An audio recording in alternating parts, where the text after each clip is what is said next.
How are things going before you started with Blossoming Beginnings? Well, things were going really poor. The grounds were really unkept. There really wasn't any kind of knowledge about how to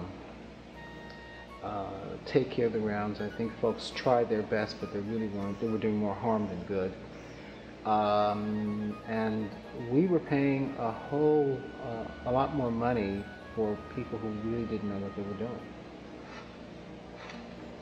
Okay, so that kind of makes the next question redundant. Why did you choose us? Well, you came highly recommended.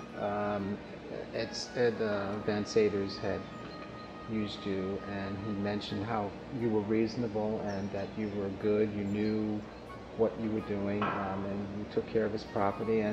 And Ed, before he moved on to other things, was very complimentary. And at that point, I figured, well, yeah, I rather would work with someone who knows what they're doing, who's reasonable. And I had some ideas about where I wanted to see the property go. Wonderful ideas that they are. Okay. What have been the results overall that you've experienced with us in terms of your maintenance care? Well, it's great. It's nice to have come in to church and see really good property in place. It's well manicured. It's vibrant. I'd like to see more color, of course, and begin to. I would like for us to continue to, I think good landscaping is a nice evangelical tool, because when people see nice grounds, it gives them pause. And, and sometimes it's a nice way also that people get touched by God. They see a tree, they see flowers, they see, sometimes it's the right kind of, the time of the day and the way something is swirling in the wind, and all of a sudden, God just comes right on in. That's beautiful. That's beautiful. What are the two projects that we've done that meant the most to you? Well, the Labyrinth, of course. That's caused really a lot of attention to us. And the neighborhood sees it, and I know, I don't see it too often, but I've heard from other people, a number of people walk it. It's sacred space, so, and folks have a way of honoring that, which is very meaningful considering the property, what was there before, it wasn't.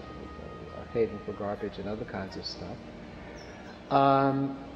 And also the property on the front side, the other plants that we put there during the fall, which is, the project is still ongoing, but I would say the Labyrinth and the project on the south side of the lawn. Excellent. That's helped to draw more of an eye towards the place.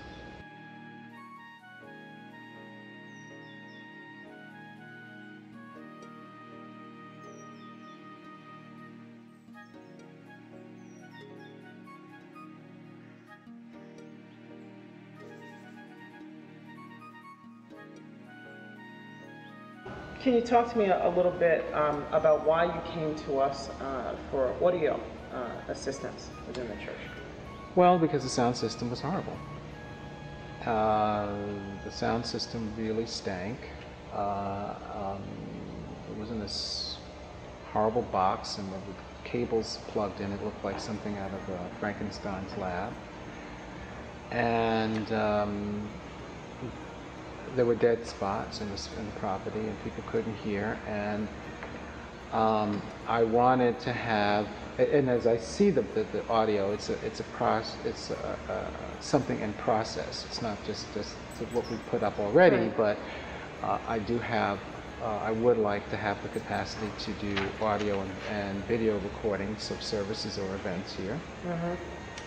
And again, it's also an evangelical tool, because if people can't make an event, at least there's a video and audio that you could put on a cassette or put on a website that people can definitely have access to, since there's a lot of social media.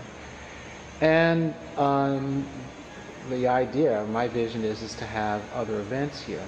like last Saturday, for instance, where we didn't have to reprogram the board when sound came in.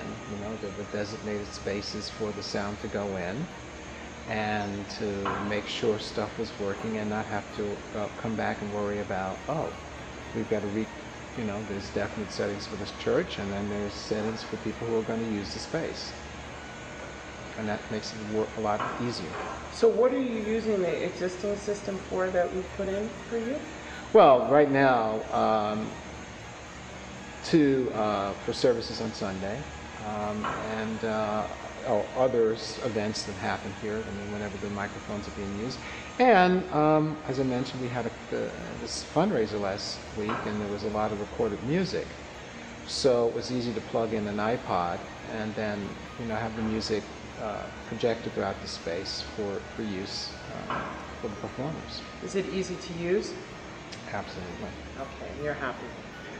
I mean, we can also do with some more consults, you know, because there's some microphone problems that I'd like for us to, you know, instead of tweak. Yeah. Okay.